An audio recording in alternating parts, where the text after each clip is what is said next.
And welcome back to Broader Financial Feature, Dividend Mondays. Now, moving forward, every Monday I will do a video related to dividend stocks. In addition, I will go over 10 things I look for when buying a dividend stock.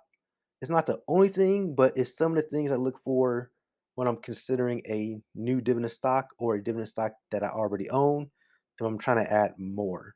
In today's video, I'm going to talk about a massive dividend yield stock, and that's going to be Verizon, ticker V. Now, if you don't know about Verizon, it's a cell phone company. They offer communications, technology, information, and entertainment products and services to consumers, businesses, and governmental agencies. So, this is actually a company I own.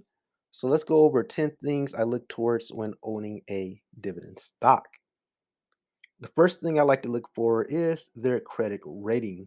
Now, not every dividend stock has a credit rating, but if they do, I look for them to have a B or higher. In this case, Verizon has a BAA1 credit.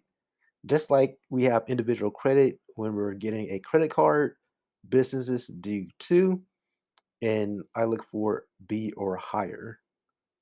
In addition, I like a dividend yield of 3 and above, sometimes lower depending on the stock like Apple, Microsoft, those are some of the exceptions. But generally, I'm looking for 3 or above.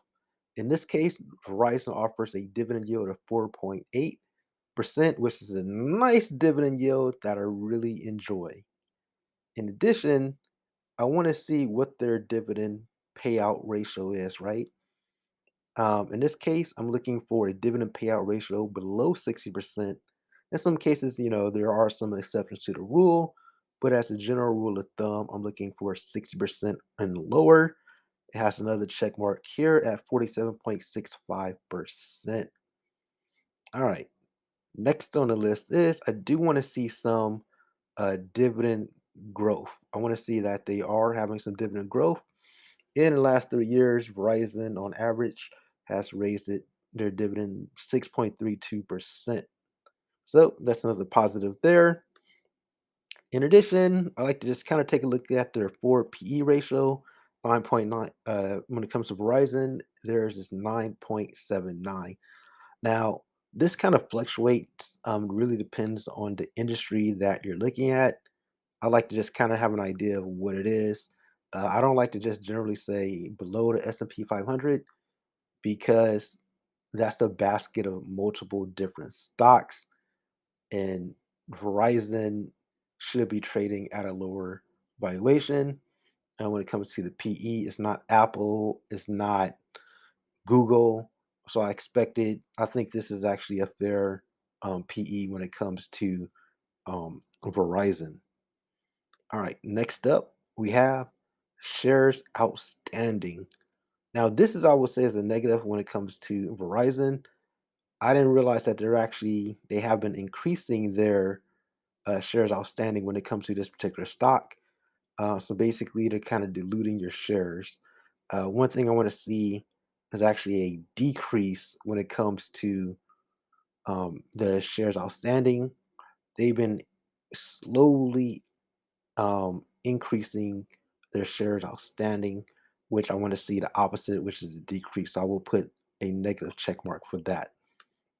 Now, we do see a return on equity. I like to see 12 to 15 or higher. In this case, it's 29.67, which is doing really well there. Revenue growth, they have increased their revenue in the last couple of years. So that's a positive there. There was a little downturn in 2020, but obviously 2020 is 2020. And if you don't know what happened in 2020, I don't know what to tell you, but it was definitely a crazy year for stock market and life in general, and just the world in general. Everything has really changed since then. All right, so moving forward, I like to look at where I'm gonna buy in at, right? So one of the things I look at is not a rock solid rule, but I like to look at the 52-week high when it comes to Verizon was $59.85 and minus 10%. So it lets me know that I'm getting a 10% discount. In this case, around $53.86. I think is a fair rate. Now, would I buy a stock at its 52-week high? I definitely don't like to, but depending on if I feel like it's still a discount, I'll still jump on it. It really depends on the stock that I'm actually buying at that particular time. But typically, I like to buy it at least at a 10% discount from its 52-week high or more. Last but not least, this is something I feel is a little bit underrated, but I like to look at the 5-year history when it comes to the the stock chart. In this case, Verizon's up 10%. So basically, if I would have invested my money in Verizon 5 years ago, I would have seen like a 10% increase in addition to the dividend. Now, the reason why that's important is I realize there's sometimes when you buy dividend stocks, some of them don't always go up, right? Some stocks go down, and the stock is actually going down in value. I will only buy it if I feel like I there's something to the story that I believe in that's going to turn it around, right? Like AT&T, if you look at AT&T stock for the 5-year chart, that's actually been going down for the past 5 years versus Verizon, right? But I do own AT&T stock as well. I bought some recently, and that's because I believe that's trading at a value right now, and I believe it has the opportunity to turn itself around. But that's for another video. But in this case, I want to see either a flat line or a growth. I want to see an increase. So basically, I look at dividend stocks kind of like CDs, where I'm trying to get a healthy yield with some upside on a potential stock potential as well. So that's what I like to look at. I like to look at the chart because sometimes if you neglect that and you're just looking at the dividend yield and you don't realize the company is actually going down, that could be a problem as well. But those are the things that I kind of look at, just kind of like a general rule of thumb when buying a dividend stock. There's also other factors like who are the management, what is the story, what's going on, like behind the scenes. Do I believe this is a company that's growing, dying, or in between? But this is just a good rule of thumb for me to kind of see, is it worth looking more into?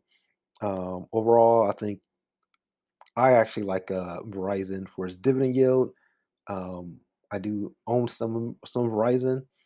I like it at its current valuation. I think I have enough Verizon at this point, but if it dips below 50, I'll probably buy some more.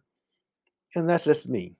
This video is strictly for entertainment purposes only, and any investment may involve risk. So it's always important that you do your own homework because it's your money that you're dealing with, including myself. It doesn't matter if you listen to me or someone else on YouTube. Make sure you do your own homework because it's not enough just to buy a stock. You have to be able to know what are your goals with that particular asset. That's pretty much it, folks. Make sure if you're new to the channel to subscribe, like, leave a comment below if you own Verizon. Definitely like to hear your thoughts and check out some of the links for more. Until next time, everyone, have a good one. Peace.